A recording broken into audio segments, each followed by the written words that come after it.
Vilfredo Pareto's principle explains the imbalance ratio of efforts to results. The 80-20 principle uniquely cuts across all segments of society. Some refer to it as the Pareto Principle, as Vilfredo Pareto was the one who described it first. As an economist, Pareto's career involved studying the economics of nations and how resources were distributed among people. It was while doing this that he discovered a repeating pattern. He found that the wealth of every nation was controlled by just a few minorities. This discovery led him to study the concept further, realizing how consistent the principle was. Of course, Pareto did his best, but he didn't fully understand it himself. Other people after him chanced upon the principle in their study, most of them without even consulting Pareto's materials. The works of these economists and researchers have helped develop the principle into what it is today. Individuals who understand the 80-20 concept have been using it to maximize personal and corporate productivity. It's your turn to do so now. Before we proceed, what exactly does the 80-20 principle mean? Simply put, a minority of efforts accounts for most of the output. In other words, only a few things are responsible for the vast results we see around us. Just as only a few people control most of the world's wealth, only a few students come out top of their class. If you take the time to observe, you'll see the Pareto Principle. There is an imbalance in life. Causes and effects are not always, if ever, in the 50-50 ratio. The 80-20 principle doesn't necessarily imply that 80% of results come from 20% of actions. The percentages are not always consistent. What's consistent is that a few steps are essential in the whole scheme of things. Understanding this will help you prioritize the things that matter. What will the company do to make more sales when a fifth of its customers make the most purchases? A reasonable approach is to find creative ways to satisfy the 20% that matter. They could also develop new strategies to market the bottom 80%. But they won't know all these if they don't take the time to see how the 80-20 phenomenon applies to their organization. Soon you'll learn how the 80-20 principle can help you in the corporate world and your personal life. Let's get started. Did you know Vilfredo Pareto first introduced the Pareto Principle in 1906? Key point 2. Use 80-20 to boost business profitability. Every business venture is out to maximize profit. It's sad that at one point or another, most businesses will experience setbacks that could have been avoided if the decision makers knew better. What if the 80-20 principle can help you pinpoint potential loopholes in your business? Many businesses use the 80-20 principle to their advantage with the resources at hand. You too can apply the principle to your business. It's not difficult, but a bit analytical. Here's a simplified way to go about it.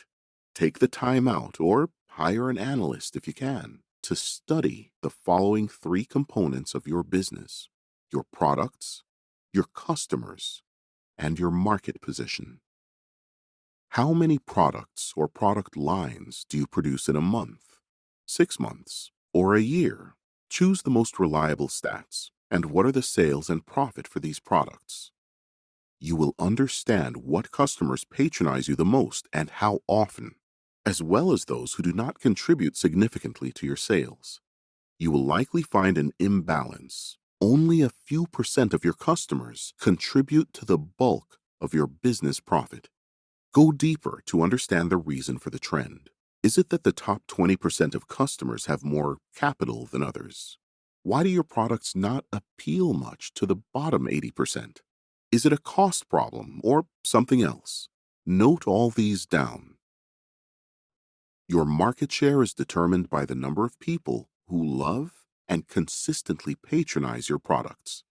So, the above analysis should reveal your position in the market.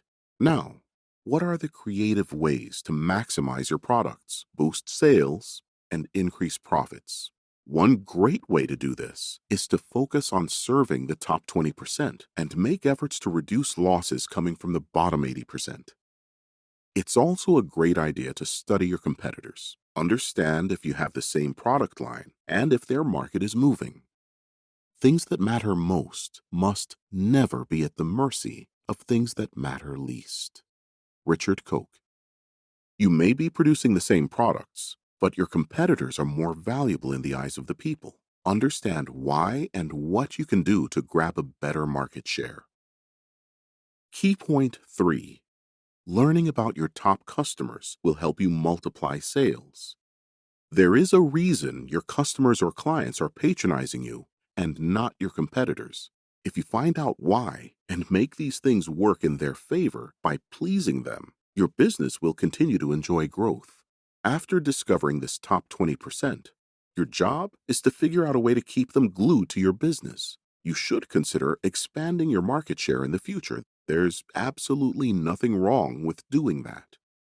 But don't lose sight of your existing market. Knowing your top customers should also influence your marketing strategy and the quality of business decisions you make from time to time. Target your marketing at the top 20%, and you won't need to bother much about the marketing resources you put in because you know your efforts will surely pay off. Sales is like the twin brother of marketing. One can't function without the other. As such, make it a point to encourage peak performance among your sales force. Any business with a weak sales force will eventually crash, no matter how good the products or services are. You can also apply the 80-20 rule to your sales team. Research shows that less than 50% of the sales team in a company accounts for most of the sales. Identify this minority in your sales force, and don't joke with them. You can even figure out what the most performing salespeople in your business have in common and use this to set standards for the rest of the sales team. It may be a specific strategy that works well, or they may have a soft skill like communication and persuasion. Could these skills be taught to the underperforming majority?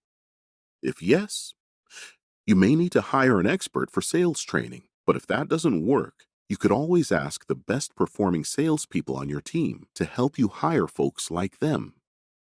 Don't be afraid to lay off underperforming workers. Business is business. Your goal is to maximize profit using elite resources, not keep paying people that can't produce the results you're paying them for. Key point 4. The 80-20 principle can help you achieve more in less time.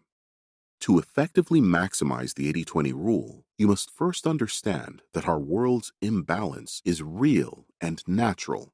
Next, you need to imbibe 80-20 thinking. We're talking about critical thinking that no one else can do for you, mainly because it applies to your personal life. No one knows your personal life as much as you do. You can't even explain it to a coach perfectly, such that they know exactly what's going on with you. Hence, 80-20 thinking is a personal thing. It's a relatively easy thing to do, though. The 80-20 thinking for practical time usage is about brainstorming creative ways to leverage time. Approximately 80% of our results come from 20% of the time. Ask the most productive people, and they'll tell you. They could be more productive 24 hours a day. There are specific times when each of us is highly productive. If you have yet to learn your most productive times, the simple exercise below will help you find it. Think about the last time you felt productive. Go over at least 2 more productive days, too. This is just so that the conclusion you arrive at can be certain to work predictably. After identifying 3 productive days in the past, the next step is to find why and when you were productive on those days. Did you work at night? In the early hours of the day, what happened the day before that could have contributed to your productivity? How did you handle distractions on those days? Document your thoughts. Use recurring points as pointers to your productivity. Reflect on your most productive days. Figure out what you did differently. and do it again the next day. You can also use a similar exercise to improve your happiness level. Richard Koch recommends having two blank sheets of paper. Label them Happiness and Achievement Islands, respectively. On the first piece, labeled Happiness Island, identify the things that made you happy on such happy occasions. Do the same for the Achievement Island. It may be a mental activity, as you may have to do some deep thinking, but it's all okay because you will find gems that will become your productivity tools. A word of caution. As you carry out this exercise, try as much as possible not to blame others for making you unhappy or unproductive. Blaming people won't help you make progress. Key point 5. When it comes to relationships, choose quality over quantity. We can't do without relationships. Life isn't meant to be lived in isolation, so we would always need people by our sides. It's pride to say you don't need anyone. Learn from nature.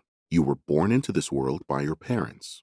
You most likely have siblings and grew up having childhood friends even when you didn't know anything about life. That's proof that we need people. One important thing you should know about relationships is that they influence who you become. The common saying is true. You become like the people you hang around. If your friends are all millionaires, it will only take time before you become one. Similarly, if they're all broke, you'll end up like them if you don't do anything about it. Choose your relationships wisely.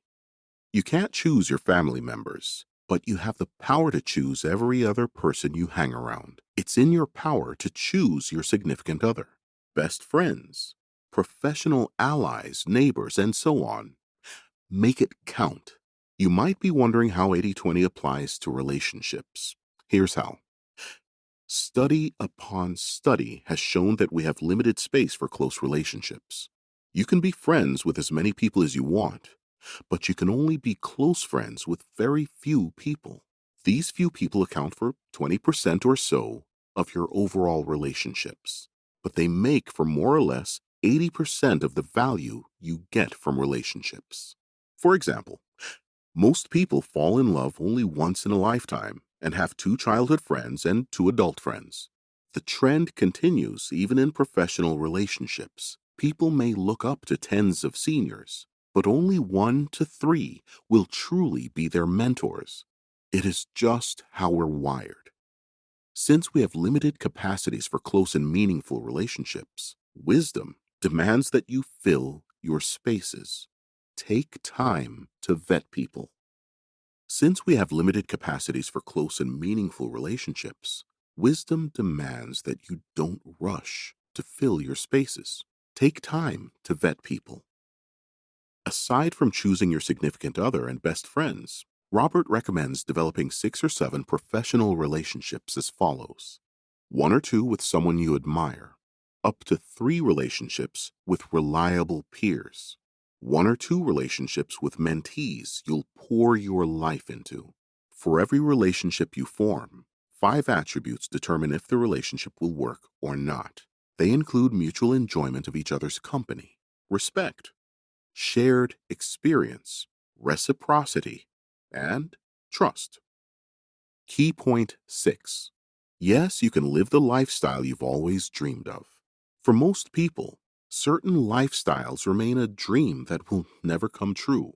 The main reason for this is that most such people have limiting beliefs that keep them stuck in lifestyles they don't like. They hate their work. They don't like their relationships. Their bank account is nothing to write home about, but they can't seem to do anything to change their situation. Another set of people similar to these are those that don't even know what they want out of life. These people go through the motions, taking whatever life throws at them.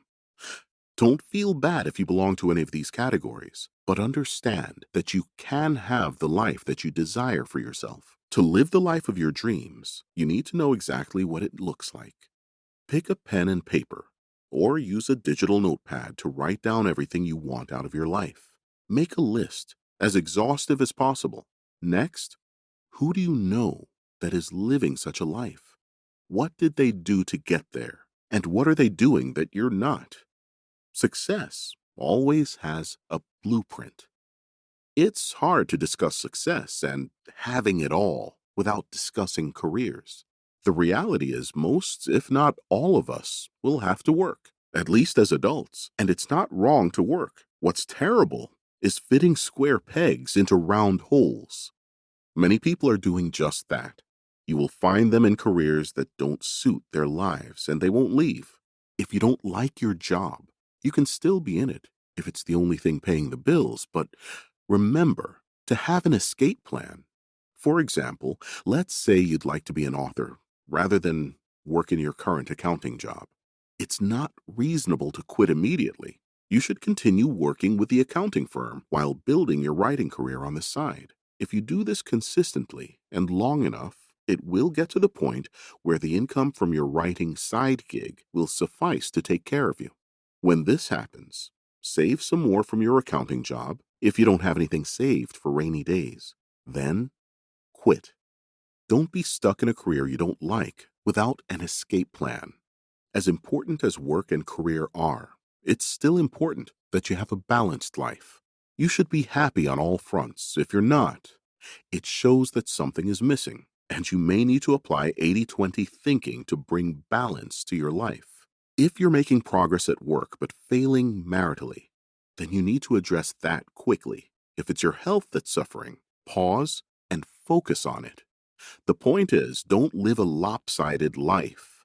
Let each area of your life be healthy. That's how to be a happy person, truly. And if it's possible for others, it's also possible for you. Those who seize the day become seriously rich. Richard Koch. Conclusion. The 80-20 principle advocates focusing on the top 20% that brings the most results while neglecting or paying less attention to the bottom 80%. Doing this will not cause the bottom 80% to be entirely ignored. The 80-20 principle is nature's way of balancing itself.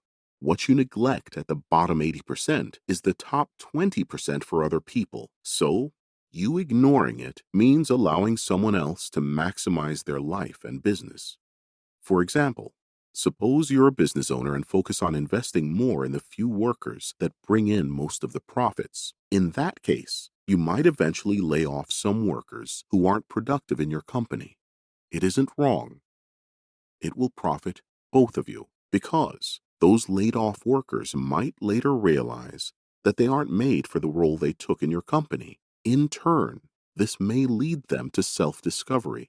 Of course, this isn't always the case, but many great men and women would never have become great if someone didn't push them out of where they weren't meant to be. Try this. Apply 80% to time management.